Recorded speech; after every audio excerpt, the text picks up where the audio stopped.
Sebelum berinvestasi, penting sekali untuk kita mengenal diri kita sendiri, terutama tentang resiko-risiko yang bisa kita tanggung secara finansial dan secara mental. Jadi video hari ini kita akan membahas tentang risk profile atau profil resiko di dalam berinvestasi. Stay tune di video ini karena video ini sangat penting banget guys, supaya kamu nggak kebablasan nih investasi tetapi kamu sembarangan dan tidak punya manajemen keuangan yang tepat.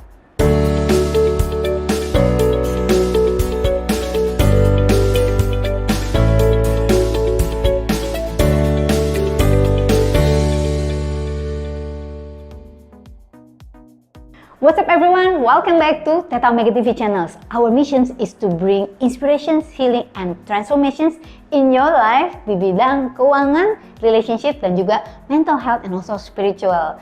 Consider to subscribe ya guys. Please subscribe di channel kita supaya kita tetap semangat menghadirkan konten-konten yang berkualitas. Thank you banget untuk kamu yang sudah subscribe dan thank you untuk kamu yang memutuskan untuk subscribe saat ini juga.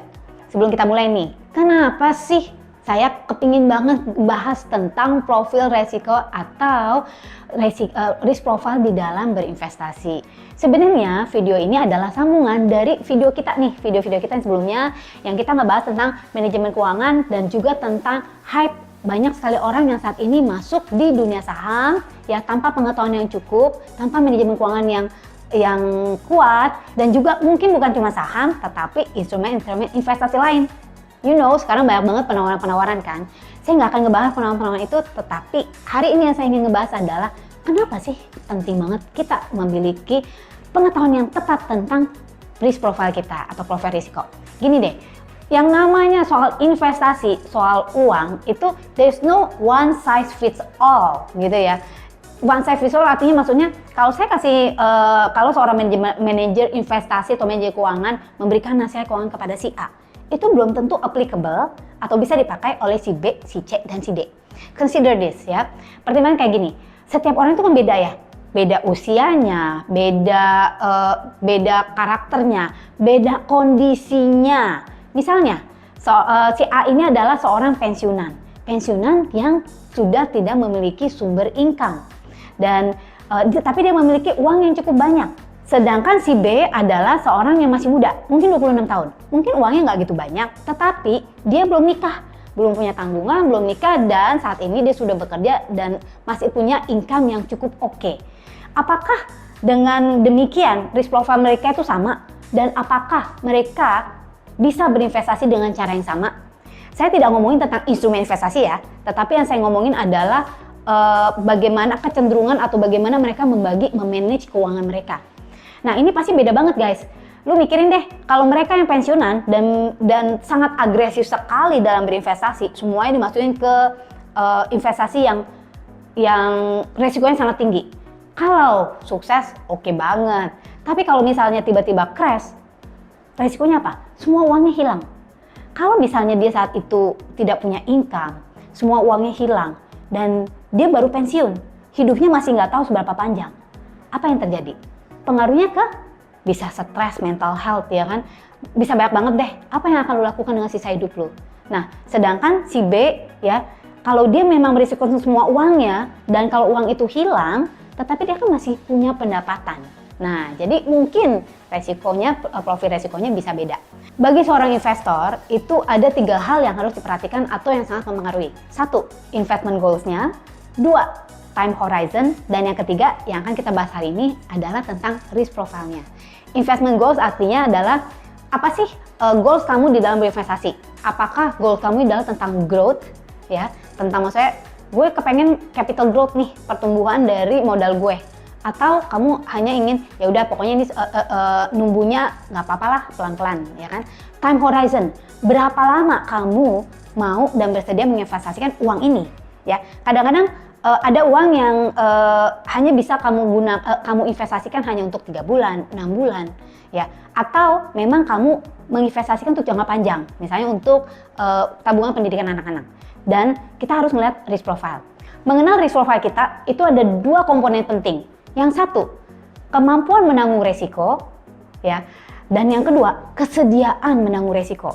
Nah ini beda nih guys. Mengenai kemampuan menanggung resiko ini dipengaruhi oleh misalnya kekayaan bersihnya. Ya, jadi misalnya nih kalau dia investasi 100 juta ya dengan bunga misalnya 50 dengan resiko 50 juta masih mampu ditanggung, dan di luar uang itu dia masih ada uang lagi yang jadi cadangan. Berarti itu kemampuan dia menanggung resiko, kekayaan bersih dia. Yang kedua adalah pengetahuannya, atau seberapa banyak yang dia ketahui, seberapa banyak pengetahuannya tentang instrumen investasi yang dia pilih. Misalnya instrumen investasi saham, instrumen investasi di dalam forex, seberapa pinter atau seberapa jauh pengetahuan kamu tentang dan bagaimana kamu bisa memanage investasi ini ya, jadi instrumen investasi ini. Jadi itu adalah komponen dari kemampuan menanggung resiko. Dan yang kedua adalah kesediaan menanggung resiko. Kalaupun kamu memiliki kekayaan seperti ini, misalnya tabungan seperti ini, kesediaan kamu menanggung resiko itu dipengaruhi oleh beberapa hal. Misalnya kondisi kamu, apakah kamu sudah menikah atau tidak. Menikah atau tidak kan itu berarti berpengaruh pada kamu punya tanggungan atau enggak. Lalu usia kamu. Jadi kalau kesediaan menanggung resiko itu sifatnya lebih subjektif guys. Jadi lebih subjektif, lebih dari feeling lu deh. Ya, jadi seberapa sih bisanya lu bersedia nih, oke, gue punya duit 1 juta yang siap diinvestasikan. Berani nggak lu? Kamu bersedia nggak kalau misalnya 100 juta ini hilang semua? Ya tentu aja. Dengan resiko yang tinggi, kita memiliki potensi pendapatan yang jauh lebih tinggi. Itu mah sudah biasa di dalam dunia investasi. Gimana kita bisa menentukan tentang risk profile kita? Nah, biasanya kalau kamu masuk di dalam asset management yang besar, kalau di bank-bank ya, itu kamu bakal disodorin tuh questionnaire-nya, risk profile questionnaires. Nah, setiap manajer investasi itu memiliki questionnaires yang berbeda-beda. Jadi makanya saya bilang, nah, no one size fits all for everything. Tetapi ada panduannya. Panduannya itu ya tadi, kamu mengukur dari kemampuan kamu menanggung resiko dan dari kesediaan kamu menanggung resiko itu. Secara garis besar, kita akan membahas dalam risk profile itu sendiri, itu bisa dibagi ke dalam beberapa kategori. Yang pertama itu adalah risk adverse. Risk adverse artinya dia benar-benar tidak mau dan tidak bisa menanggung resiko sama sekali. Walaupun sekecil apapun ya. Jadi ini gue ada duit ini maunya dikepin aja, nggak boleh berkurang, ya nggak bertambah nggak apa-apa deh. Jadi tujuan utama dia, goals yang utama adalah pokoknya capital reserve. Modal gua nggak boleh berkurang sama sekali ya. Mungkin dia ada kepentingan dengan modal itu gitu ya. Yang kedua itu konservatif. Kamu lihat ya, apakah kamu tipe-tipe ini, tipe yang manakah kamu?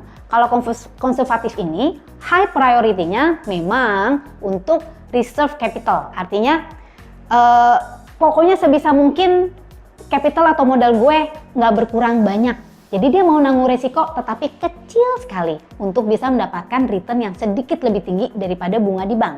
Yang bisa dilakukan adalah membagi atau memanage keuangannya ke dalam beberapa bagian. Nah, keuangan yang saya maksud di sini adalah bagian keuangan atau dari budget kamu yang untuk investasi ya guys, bukan dari total penghasilan atau income ya. Jadi kalau total penghasilan atau income, berapa persen itu yang kamu sisihkan untuk tabungan? Misalnya 10% atau 20%. Dari 20% ini kamu bisa pecah ya.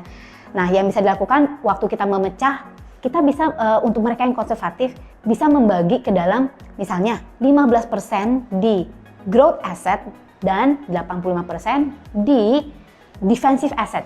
Growth asset ini apa? Growth asset ini adalah aset-aset yang bisa biasanya memberikan return yang tinggi, tentu aja. High risk, high return. Artinya kalau return yang tinggi seperti apa sih? Saham, properti. Nah, properti itu juga bisa dikatakan itu growth asset ya. Defensive asset itu seperti apa? Defensive asset itu adalah mereka yang returnnya nggak terlalu tinggi, tetapi setidaknya capital atau modal gue masih oke banget.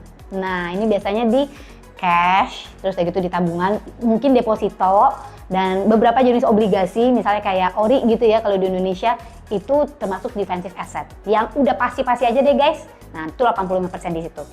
Yang ketiga itu adalah moderate. Moderate itu sedang gitu ya. Biasanya dia punya some understanding tentang market behavior, jadi dia punya pengetahuannya, dan dia bersedia menanggung resiko, tetapi dalam jumlah yang minimum ya, dalam jumlah yang minimum.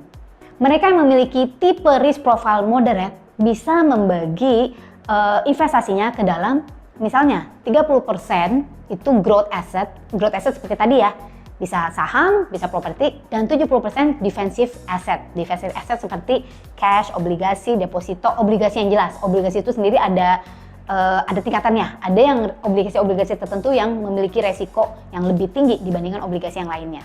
Yang keempat adalah tipe risk profile balance. Namanya juga balance. Jadi portofolionya itu bisa dibagi 50% ke dalam growth asset dan 50% ke dalam defensive asset. Jadi ini risk profile ini menentukan kita berapa persentase sih yang kita harus bagi-bagi ya. Ini menentukan juga nanti growth-nya kita berapa. Ingat, high risk, high return. Semakin tinggi kita berani meresikokan sesuatu, kemungkinan atau potensial itu semakin tinggi juga. Tetapi ingat, ada resiko. Yang selanjutnya adalah growth. Untuk mereka yang memiliki risk profile growth atau tentang pertumbuhan, primary concern-nya itu tujuan utamanya itu adalah high return. Ya, pokoknya gue bersedia nih nanggung resiko. Jadi mengikuti volatility pasar, dia menanggung resiko yang cukup oke, cukup tentu aja harus disertai dengan pengetahuan yang cukup dan juga nggak kagetan tentang market behavior ya. Kalau kamu masih kagetan tentang market behavior, mendingan kamu jangan masuk ke risk profile yang growth ini. Kenapa? Karena resikonya tinggi. Tetapi tujuannya juga memang dia udah jelas. Dia tahu, dia punya pengetahuannya, gue kepengen dapat high return dan aku bersedia meresikokan uang saya seperti ini. Biasanya portofolionya itu bisa 70% di growth asset guys. Jadi bisa aja 70% portofolio investasinya itu ada di saham ya.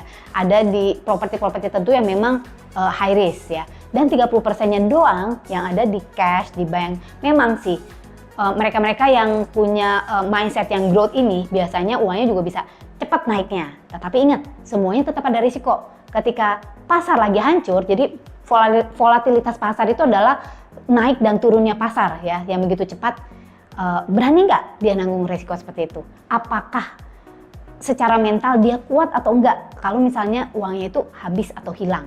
Yang selanjutnya adalah tentu saja agresif. Jadi ini udah pasti mengutamakan growth daripada capital stability. Jadi gue udah nggak pusingin lagi deh. Nah, orang ini keren banget nih. Portofolionya dia bisa tuh 80%-nya ada di high risk atau ada di growth asset dan 20%-nya, hanya 20%-nya atau bahkan 85 dan 15. Dan mereka-mereka ini biasanya yang sudah profesional banget kalau emang main di bidang saham atau di bidang forex. Mereka tuh udah super profesional, super pede. Jadi artinya kalau kamu baru mulai belajar, lebih baik kamu nggak masuk di yang agresif ini. Jangan pertaruhkan semua uang yang bagian investasi ini untuk masuk ke dunia saham atau dunia forex ataupun apapun jenis investasi yang kamu inginkan. Yang terakhir itu adalah very aggressive. Artinya apa? Dia nggak mau lihat lagi metode investasi yang lain. Yang satu-satunya yang dia pikirin adalah gue nggak peduli modal gue hilang atau enggak. Yang mungkin dia sumber income-nya banyak sekali ya. Jadi semuanya ini dimasukkan 100% ke aset-aset yang instrumen aset yang sangat beresiko. Sangat beresiko ini sebenarnya kalau menurut saya resiko itu bisa di-manage asal kita tahu caranya. Jadi sekali lagi risk profile ini ya, ini sangat subjektif, sangat personal. Seseorang bisa mengatakan bahwa saham ini sangat beresiko, tetapi untuk orang lain yang mungkin sudah sangat profesional, sudah mengeluangkan waktu bertahun-tahun, udah jam terbang yang sangat tinggi, untuk dia tidak terlalu beresiko karena dia tahu cara mainnya. Nah, untuk kamu yang mungkin baru mulai, baru belajar, pemula, diperhatikan risk profile kamu. Apakah risk profile itu bisa berubah? Bisa banget. Risk profile itu bisa berubah dari banyak hal. Satu, dari usia, ya. Mungkin kalau kamu masih muda, kamu memiliki risk profile yang lebih agresif gitu ya, bersedia menanggung resiko lebih tinggi. Kedua, keadaan. Nah, keadaan misalnya sebelum nikah dan sesudah nikah itu beda guys risk profile. Lu dulu belum nggak punya tanggungan. Kalau lu sekarang udah punya tanggungan, tolong direvisi lagi dan direview lagi apakah risk profile kamu tetap sama. Nah, karena sekarang kamu udah punya tanggungan. Dan lagi juga misalnya pengalaman, trauma-trauma yang ada. Misalnya kalau kamu udah pernah jatuh, nah risk profile kamu biasanya beda tuh atau bisa berubah atau malah tambah agresif. Ya, kita nggak tahu. Dari pembahasan kita hari ini, di manakah risk profile kamu? Kamu tuh termasuk yang mana sih kira-kira? Dan kalau memang kamu mikir-mikir, iya ya, ternyata resikonya nggak ini juga ya, nggak worth it juga. Apakah saat ini adalah saat yang tepat untuk kamu mereview kembali risk profile kamu? dan tentu aja memanage kembali keuangan kamu secara lebih tepat, lebih jelas, dan lebih bijaksana. Kalau misal pertanyaan selanjutnya adalah, apa aja sih jenis-jenis instrumen investasi yang ada di pasar? Kalau saya punya uang segini, saya punya uang sedikit atau saya punya uang banyak, saya bisa masukin kemana? Stay tune guys, subscribe, jangan lupa untuk subscribe supaya kamu gak ketinggalan video-video kita selanjutnya. Nanti kita akan membahas tentang hal itu. And jangan lupa untuk tekan tombol bell notifikasinya ya guys. And please share and like video ini. Dukungan kamu sangat-sangat kita hargain banget supaya kita tetap bisa eksis dan menyediakan konten-konten yang berkualitas. Saya dengan Angelica Ariel Savio. Thank you for watching this video. Don't forget to live extraordinary and live your life to the fullest.